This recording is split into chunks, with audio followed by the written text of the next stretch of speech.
തുട്ടി ഉണ്ടാവും. ഒന്ന് ചെല്ലിയ തുട്ടി. തുട്ടി ചെയ്യൂ അടു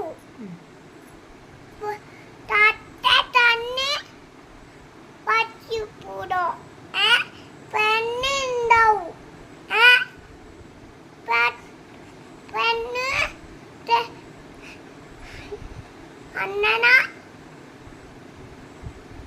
തുട്ടി പിച്ചു പൂടോ തുട്ടി തിന്ന് പെട്ടെന്ന്